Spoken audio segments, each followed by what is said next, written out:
Good morning, DAV. Thank you, Commander, for your very kind introduction. And thank you all for the dedicated and important work you do to carry out DAV's mission all over the country. I feel like I'm in good company whenever I'm around veterans, but being here with so many of the most revered leaders in our community is especially rewarding, and I consider it a great privilege to be able to stand before you. According to my drill instructor, the definition of insanity is doing the same thing over and over, expecting a different result. As a recruit, the only thing I was certain of was that telling Sergeant Crum he may not be providing the dictionary version of that definition would definitely be insane and not in my best interest. Instead, I tested his definition by, unintentionally, committing a wide range of real and imagined transgressions. That resulted in my frequent visits to the quarterdeck for abuse, I mean individual training. Sergeant Crum believed that this would make me eventually capable of being an error-free warfighter, but I proved him wrong. He thought I'd learn through repetition. As the platoon neared graduation, we both knew I was still making the same mistakes, even if most were imagined, and that I was still inciting his special rage. It's just that the repetitive punishment became infinitely easier after all of that motivating training.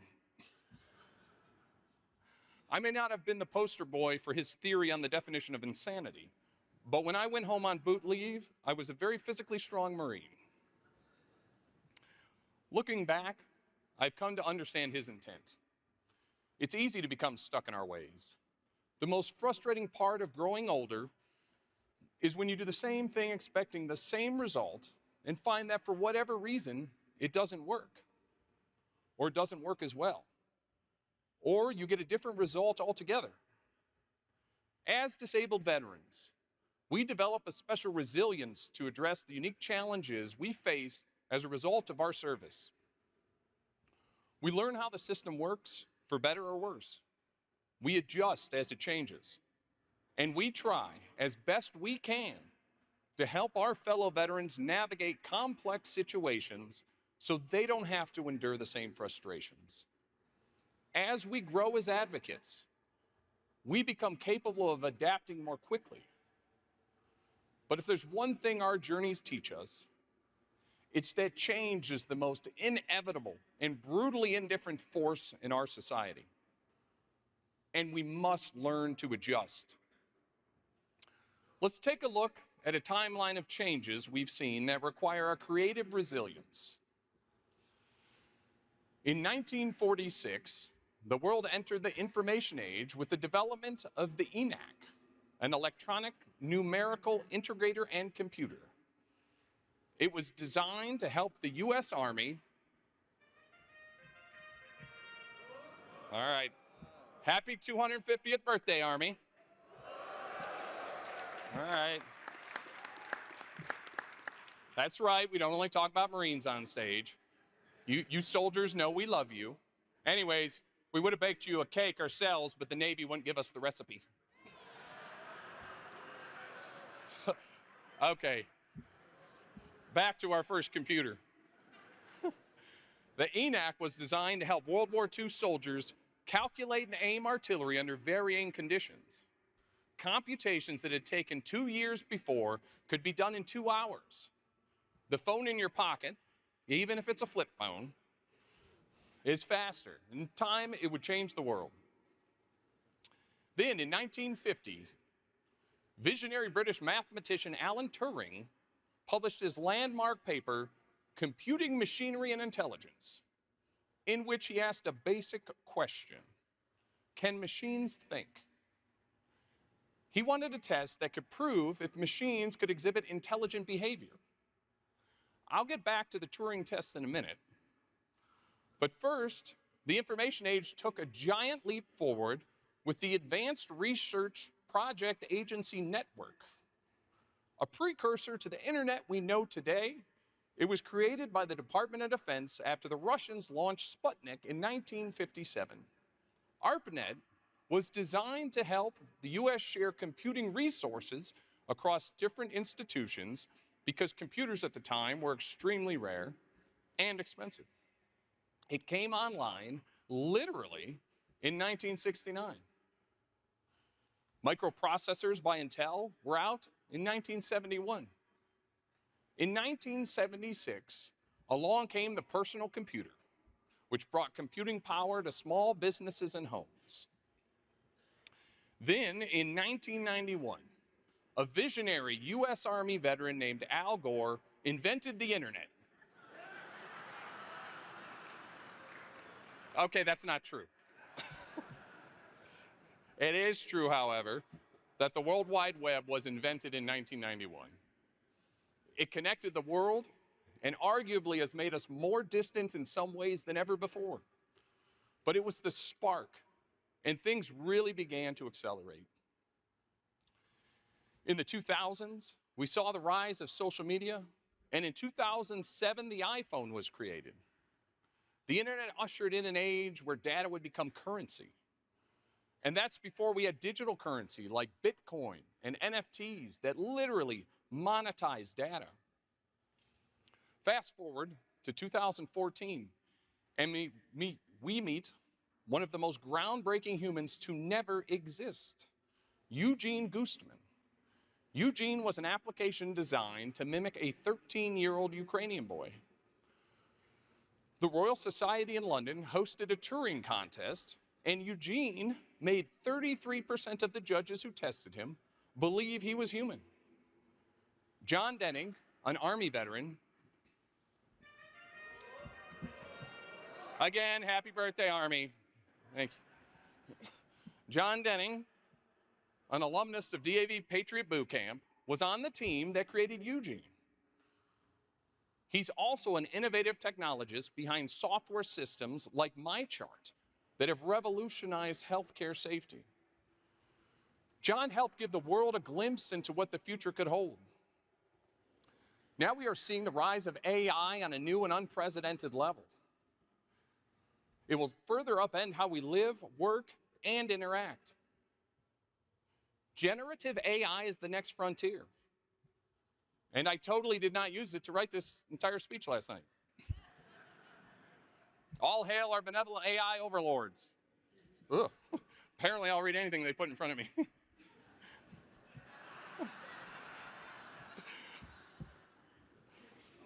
The tech that has transformed our world today would have felt like science fiction even a decade ago. It keeps accelerating. And it's going to keep changing our world in ways that are unimaginable. So you may be asking yourself, why the mini history lesson? First, veterans are uniquely positioned to leverage technology because it was developed and proven out either by us or for us. Second, there will always be gaps in technology. And looking ahead, our structure and our entrenchment in communities across the country provide tremendous opportunities. Third, if any of you decide to turn me into a deepfake, I have one request. Give me back my hair. I miss it sometimes. And don't show my wife this photo or I'll be getting hair plugs. And fourth, if you ever get frustrated because your computer is not working right or you're having password issues with any system in DAV's inventory, you can blame the Department of Defense or the United States Army. All right, come on with this bugle. We're doing this again this year. I already said happy birthday. DAV is, of course, leveraging technology in a variety of ways that benefit the veterans we serve. If AI or new tech can ethically make us more efficient in our operations or improve our advocacy, we have an obligation to our donors and the veterans who count on us to use it. It cannot replace human interaction. But if it can help, we'll put it to work. That's what we've seen a year into the launch of DAV's video gaming efforts. Here's the announcement from when we kicked off.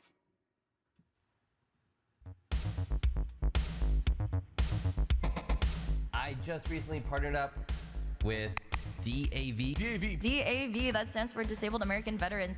Video games and live streams are powerful tools and platforms that can help bridge the military-civilian divide and give audiences who might be unfamiliar with DAV a new avenue to connect with us online. On our channel, we'll be hosting gaming live streams with our members and benefits advocates where viewers can interact and ask questions about veterans benefits, DAV programs and services, or just hang out with our online community. We'll also be broadcasting veterans news, legislative updates, and interviews with subject matter experts from members of DAV's professional staff. So, make sure to hit that follow button to get all our notifications when we go live. DAV has so many different benefits to offer you guys. That is why I love it.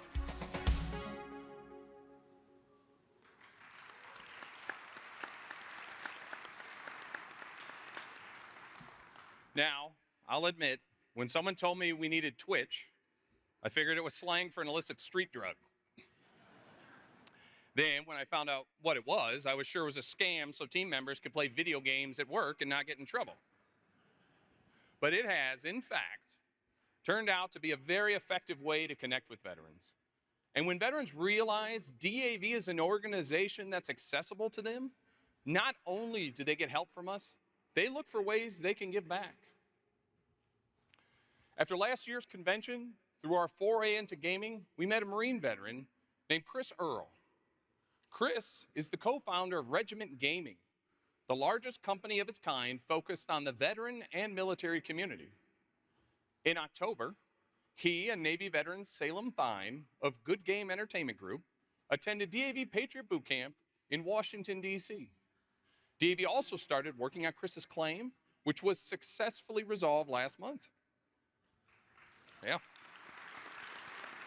Thank you. Shout out to the service officers. Regiment Gaming is an online community of more than 90,000 service members and veterans. Through a new partnership, Regiment is introducing DAV to veterans who need our help. And they're working with us to spread awareness and host community game nights.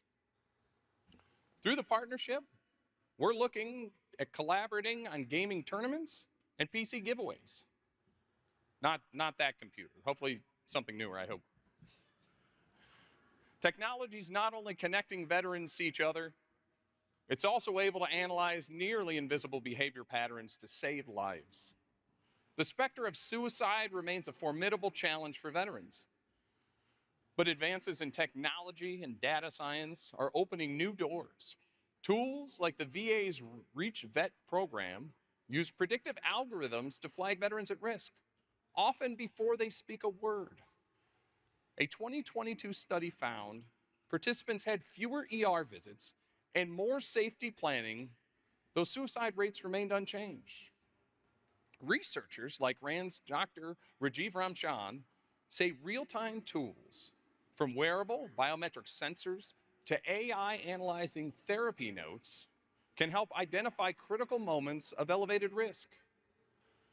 We explore this more in the September-October issue of DAV Magazine, where we highlight how suicide risk fluctuates over time and how new tools can detect warning signs through changes in sleep, heart rate, or even subtle shifts in behavior or language. Ramchat also reminds us that economic hardship matters too.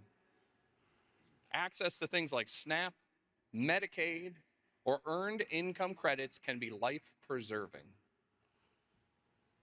These insights point toward a more proactive, personalized model of care, one that could revolutionize how we detect and address suicide risk among veterans. Not all innovations involve screens or circuits. Some of the most promising advancements in veterans care are happening in the realm of mental health, and they're being led by veterans who dared to seek a different path. They're proving that sometimes progress means rediscovering what's worked in the past and being willing to look beyond conventional options when those options fail people we serve. Earlier this year, DAV interviewed Samantha Wan, an Army veteran who served in cultural support teams, or CSTs. These elite teams were attached to U.S. Special Operations units in Afghanistan and Iraq, where female soldiers like Samantha conducted missions that male counterparts couldn't. Interacting with local women and children to gather intelligence, support raids, and build trust in the communities we operated in. But the work often placed Samantha in morally complex and emotionally devastating situations, particularly when she saw firsthand how little she could do to prevent harm to the civilians she was sent to help. That inner conflict between her mission and her conscience left deep and lasting scars. Over time, she developed moral injury, post-traumatic stress, and eventually a dangerous dependency on opioids. She tried everything that was offered: medications, therapy, clinical programs. None of it brought relief. Then she learned about ibogaine, a powerful psychedelic plant medicine used in other countries to treat trauma and addiction. Desperate for hope, she pursued treatment abroad, and her life changed.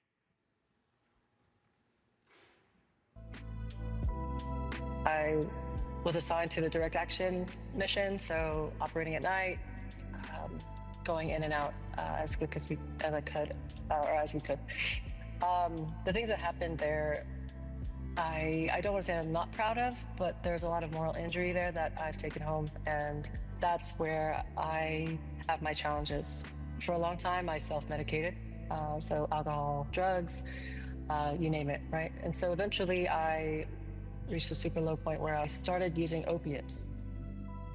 I started using opiates every day. And just experiencing the withdrawals, it was overtaking my regular day-to-day, and I knew I needed something more significant, more effective.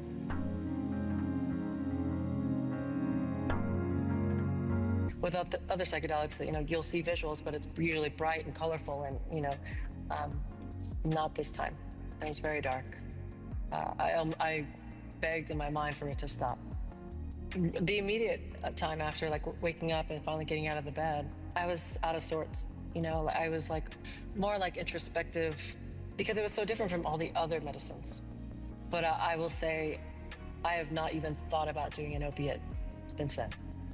I couldn't care less about it. And so if I had to go through that experience to be in that kind of mindset, 100% worth it.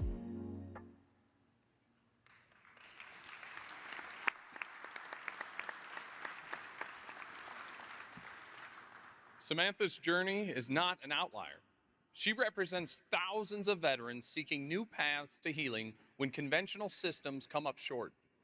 That's why DAV was proud to attend the Psychedelic Science Conference 2025 in Denver to learn from veterans in similar situations. The event featured hundreds of veterans who have become a driving force in one of the most important medical conversations of our time. Tomorrow afternoon, I hope you'll join us for a special roundtable seminar on this topic. We'll hear directly from a veteran who has undergone psychedelic-assisted therapy, a military spouse and ibogaine advocate, and NFL star Robert Gallery, who's working with Veterans Group to learn how these same therapies might help professional athletes suffering from long-term brain injuries like CTE. This isn't about hype or headlines. It's about giving veterans, caregivers, and families real hope when nothing else has worked. And it's a conversation DAV will continue to be a part of as we advocate for research, safety, and expanded access to promising treatments. Please join us for this important session and stand by for more to come from DAV on this vital and evolving issue. Whether new or old, technologies create opportunities to reach key audiences and better serve veterans. In our over-communicated societies and saturated minds, it becomes increasingly difficult for our fellow Americans to feel confident about people and institutions that seem remote. This phenomenon is called the trust horizon. People tie their trust more to other people and institutions that are near to them. the less distance geographically, socially, or organizationally that they perceive between themselves and another human or a cause, the more trust they assign. Or more plainly, more distance equals less trust, and less distance equals more trust. For this reason, the hands-on work that DAV performs in our communities has and will continue to grow in value. In a world where the average American adult spends 7 hours looking at screens, personal engagement is more meaningful than ever. To that end, I want to thank each of you for stepping up in a huge way since we last spoke. This year, we exceeded our all-time highs for Local Veterans Assistance Program, or LVAP hours. Combined, you were responsible for more than 2.7 million hours of volunteer service.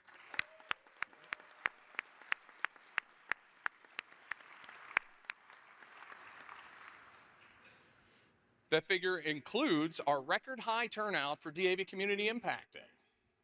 On April 5th, nearly 1,000 people from the East Coast to Hawaii pledged time to directly serve and benefit veterans. In Honolulu, Chapter 1 conducted buddy checks to show their fellow veterans we care and connect them with resources. In New Jersey, members hosted a community fellowship event. In Georgia, they collected items for infants for a baby shower for women veterans. There was a pizza party for a veterans home in Massachusetts. A driveway was regraded for a veteran in West Virginia. A ramp was built for a veteran in Missouri. There was a cookout for senior veterans at a nursing home in Orlando, and many other activities. Our volunteers connected their fellow Americans with our cause, gave them a way to express their gratitude, and helped a lot of veterans in extremely creative ways. DAV Community Act Day was an incredible success, and we'll do it again next year on April 4th.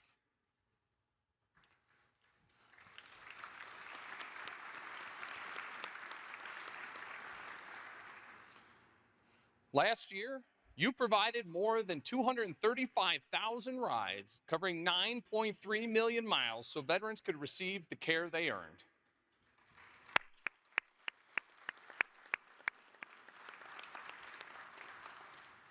That's the equivalent of circling the globe more than 300 times, which definitely helped DAV close the distance on our trust horizon with our public and the people we support. The work we're doing with caregivers is a perfect merge of technology and human interaction. Few in our country have a better understanding of their needs than DAV. Over the last year, under Adjutant Jesnowski's leadership, our efforts to support caregivers was elevated to the program level at national headquarters. We know the financial, professional, and personal challenges that caregivers face, though they do so with incredible compassion and grace. We all know a caregiver. But how often do we truly take the time to think about what they're giving up to allow their loved one to live with dignity? How often do we ask if they need help? To date, DAV has assisted almost 2,000 caregivers in life-changing ways.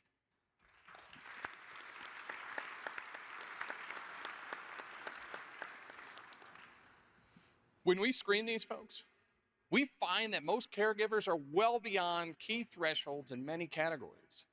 Often, the more they give to support the one they love, the more their personal health declines. They suffer from fatigue and burnout, but they are so busy worrying about the person they're caring for and so concerned for them that they make their own needs the last priority. It's not unusual for a caregiver to be astounded when they go through this process and come to realize how unsustainable their lives have become. In some cases, they tell us that no one has ever asked about many of the things that impact their quality of life. They sometimes feel like a shadow behind a wheelchair. In some cases, they tell us that the screener is, sadly, the first time they felt heard in years. We're hosting special caregiver events through adaptive sports, and of course, we're connecting those folks with the program. At the Winter Sports Clinic this year, caregiver Roseanne McCrickard had this to say about her experience. I want to thank you for helping me take the first step to contact the DAV Caregiver Program. Having the knowledge and the compassion of someone who's there for me to listen and help has made me feel stronger to deal with issues that might arise. As we connect caregivers with resources and provide them with the confidence that they're not alone, they tell us they feel renewed. And as we track their progress, we see how a little bit of help, a respite from the labors of love, is completely transformative. Looking ahead, this program's going to grow and evolve to host events and do even more on a personal and policy level to help those unsung heroes who give so much of their lives in service. All right, before Barry ushers me away with a shepherd's hook, I saved one of his key priorities for the end. Of course, that buys me more time. Sort of like that rumor when establishing bases, the Air Force would finish golf courses before they started the flight lines just in case they went over budget. Yeah. Truth is, that's not a rumor. As our national adjutant reported yesterday, recruiting people to join DAV should be easier today than at any other time in recent memory. I want to thank all of you who are using the many resources we've developed to bring new veterans and families to our cause. This is our legacy. And as Barry said, to build or even keep all that we've gained over these many years, now is the time we must leverage our Trust Horizon advantage. Now is the time to introduce more veterans to DAV. We all know someone who's eligible to join. We all know people who've received assistance who are not members, but may be willing to sign up. We owe it to the ones who came before us and the generations to follow to strengthen our cause and take the time to simply ask the people in our lives if they'd be willing to stand up for their fellow veterans. We must appeal to their sense of duty. I mentioned our inaugural recruiter rally last year. Nearly 2,000 members responded and recruited at least one member to join DAV. Well, good news, we're doing it again for Orlando. Last year, I mentioned that the winner would receive an expense-paid trip and the chance to win an additional $1 million. Well, I'm in a Vegas sort of mood, so I'll up the ante. This year's winner will now receive a chance to win $2 million. That's because, yes, Florida has casinos as well. Congratulations to our 2024-2025 Recruiter Rally winner, Luis Cortez, Chapter 114 in San Antonio, Texas.